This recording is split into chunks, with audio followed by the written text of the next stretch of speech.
What's up, YouTube? Kylo here. Hopefully you guys noticed that I got a new camera, so we got new quality. So hopefully you guys enjoyed this new quality. Background we're blasting um, some Carnifex until I feel nothing. My second favorite Carnifex record, also signed by Scott. When I saw them live a few years back, take out the glare. See the signature right there. That's gonna be the background. This is gonna be an update on my vinyls because I have not done an update in like since June. So it's already September, so I'm like might as well do an update for you guys. And this is gonna be a really quick video. I'm just hoping you guys enjoy the new quality now. So yeah, let's get this started. Okay, first vinyl is Black Dahlia Murders Deflagrate. My first Black Dahlia Murder record. Not my personal favorite, but not the worst Black Dahlia Murder record.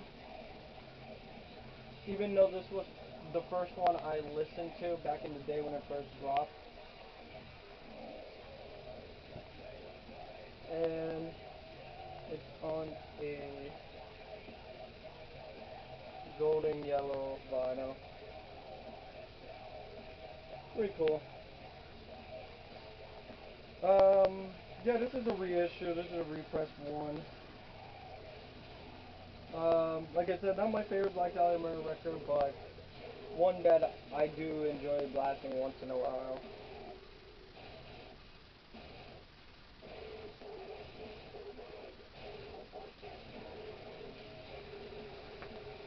That's Black Dahlia Murder. Next one is the Acacia strain with Death is Only Mortal. This is the first pressing because this is from Rise Records, and Rise Records likes to brag about first pressings on their hype stickers. But pretty cool. Comes with the pop out cross thing.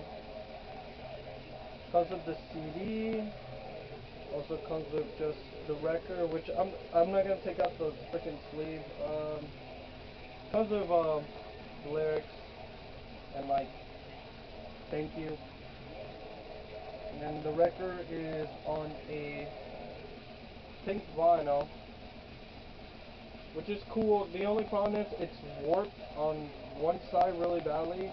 Not you could kind of see the warp. Yeah. It kind of looks weird while playing it. This one, I think it's this side. But yeah, pretty cool. It still plays fine. It's just the warp gets annoying to look at. I think this is limited to 1,000. I'm pretty sure it's limited to 1,000. But yeah, pretty cool. Acacia string. Not my favorite deathcore band, but I do really enjoy this record. So I'm not gonna hate on it for enjoying a record. Next one is Evergreen Terrorists, my favorite metalcore slash hardcore band. This is their 10th anniversary of Wolfbiker, which I personally fucking love. So much player. Back. And I got the golden yellow marble that's limited to 300. And hopefully you guys can see that right there it says I have number 104 out of 300.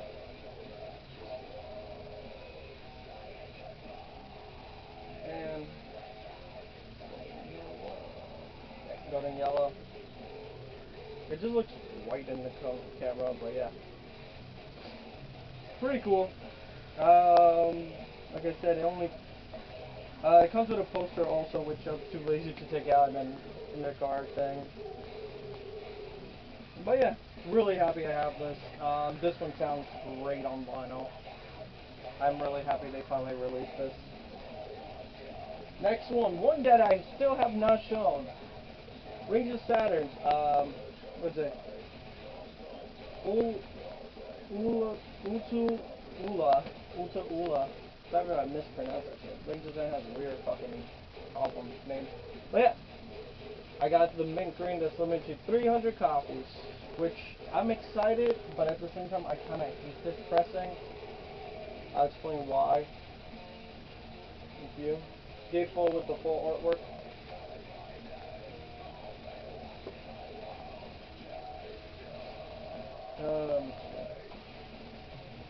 Comes with sleeves,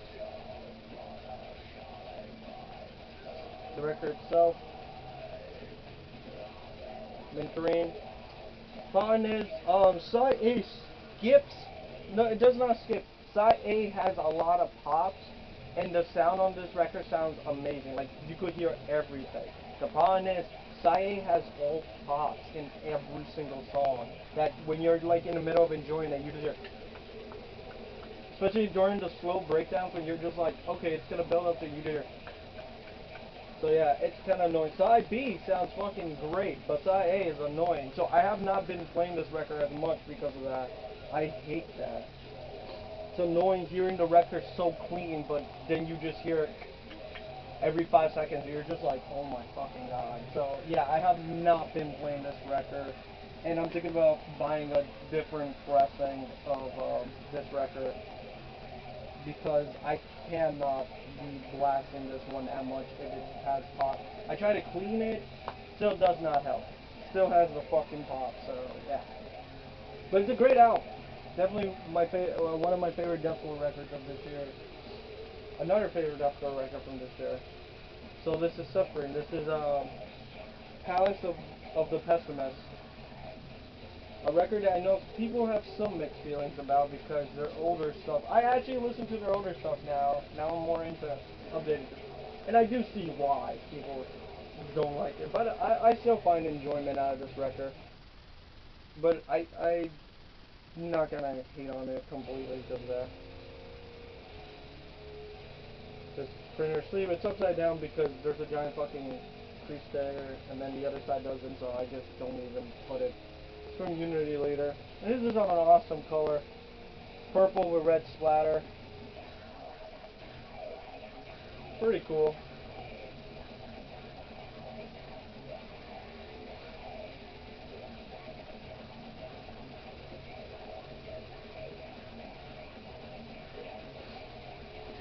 That's, so this is Suffering.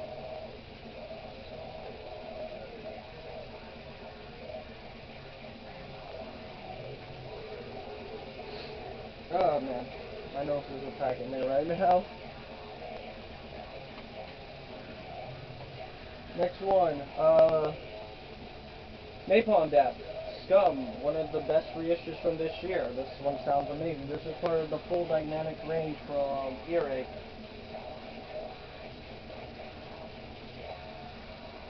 Picture of the band. Basically, two different vocalists in each side. Lyrics, photo of the band during the time. Apparently, this recorded this album for like really cheap. Plain black. But just happy I have it, to be honest. Not 180 gram, but sounds good. Standard gram, nothing really too special, but sounds really good because it's full dynamic range. Even though my Carcass is full dynamic range, but it skips during Love Lost. So, kind of pissed off about that one. Next one, also one of my favorite issues. Devourment, Unleash the Carnivorous.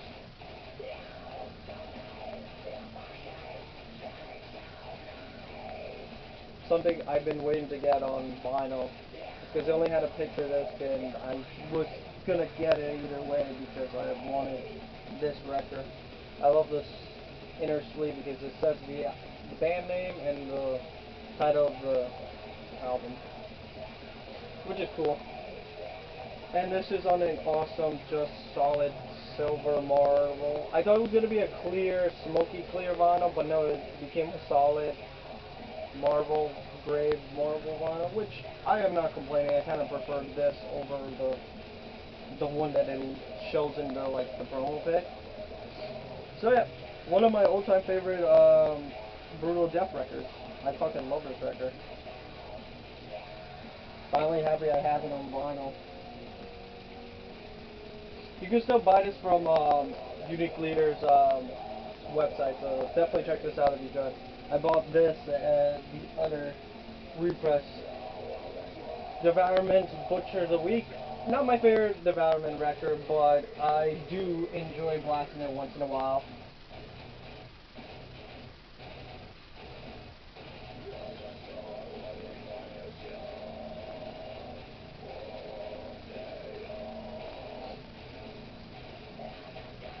Sleeve. I don't take out the printer sleeves are very easy to take out.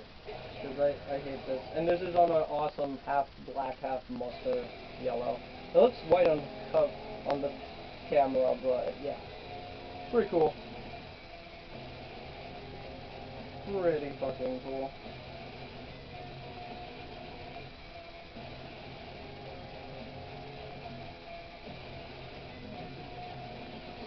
Another great reissue from this year. Sounds really good.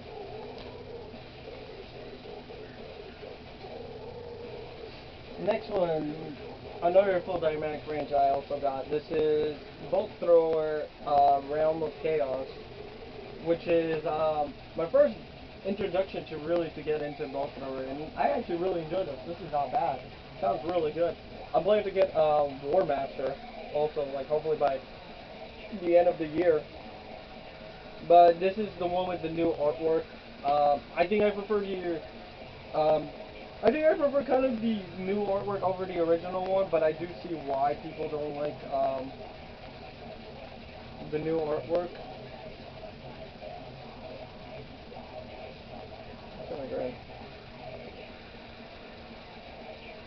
But I don't know. I just like the soldiers just shooting and whatnot. I don't know. I'm a sucker for stuff like that. I know the original artwork was used from a video game company. I forgot what it was called. When they tried to renew the no license, the video game company said no, which I don't know why people are stupid, but whatever. So we got this one. Well, Bolt Thrower. I remember I read something that Bolt Thrower said to the fans, don't buy the reissues because they're not getting anything from it, which really is scumbag from Earache, to be honest. But yeah. Next one, The Cure, the only non-metal album I have right now. This is so far the last expensive record I bought. When I mean expensive, I mean I kind of put a good amount of money on this. I bought this from Discog and I paid $50. Reason is this is the only cheap one that I saw online, and this is one of my favorite Cure records. This is, in my opinion, this is one of their most underrated records, and I'm so happy to have this in my collection. Yeah, I paid $50 for this one because this record usually goes for 70 and 60. So yeah, they only made one pressing, and there's I think a French pressing and a U.S. pressing, and I got the U.S. pressing. So yeah, just happy to finally have this record in my collection. So yeah, it's just a double LP, black.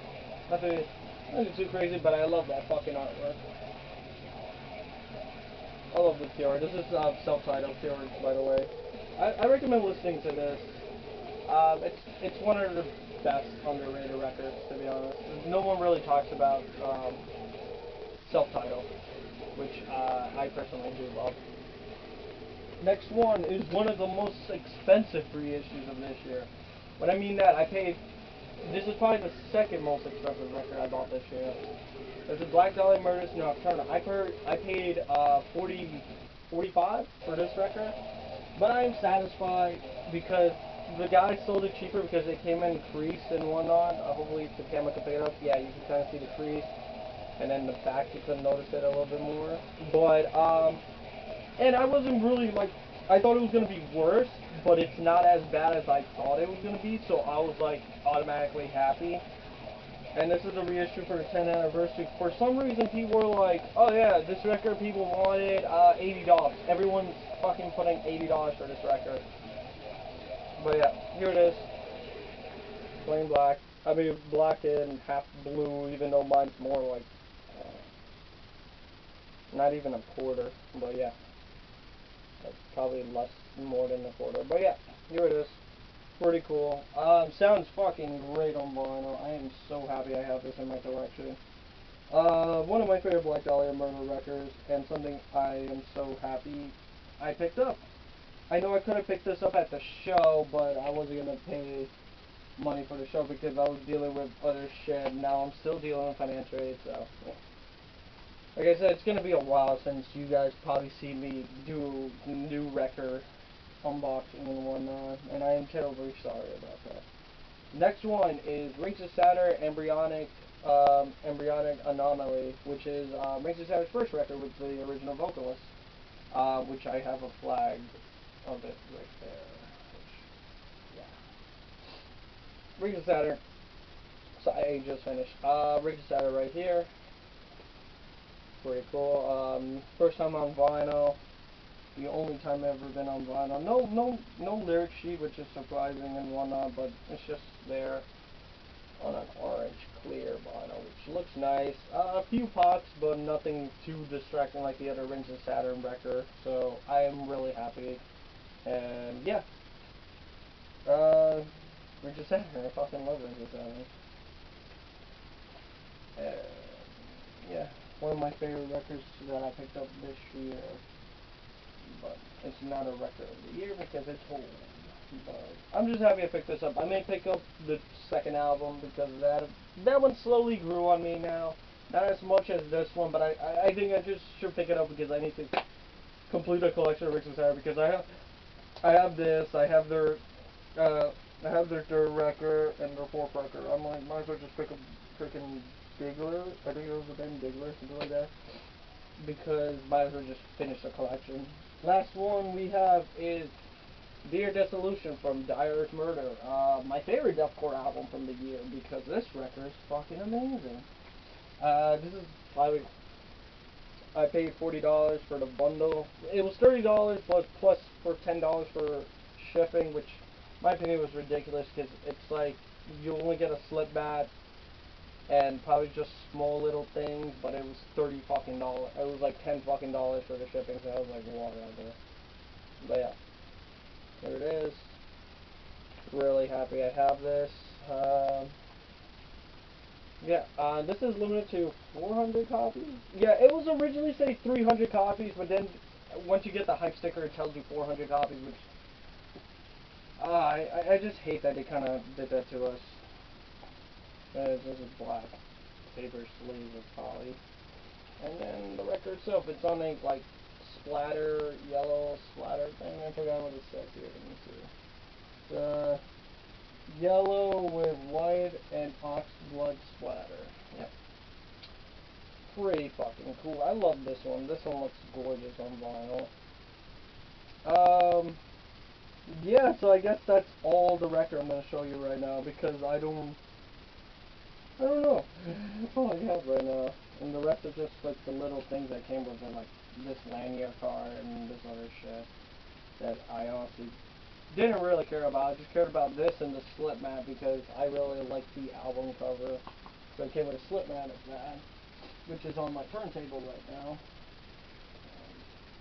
I like slip mats. I like cool slip mats because sometimes when you blast a clear record, it just looks nice and you see the album cover with it. So yeah, that's the records for you guys right now. I hope you guys enjoy this. I'm kind of just, hopefully you guys enjoy the new quality. Just let me know down in the comments. And I know some people want to see a room tour of my room, so just let me know down in the comments, and I may just end up doing that this week or something for you guys, because I know some people want to check out my room, even though my room is pretty simple. Well, simple in certain ways, I guess. But I hope you guys enjoy this. Take care, guys. Stay fucking metal, and I'll see you guys next time.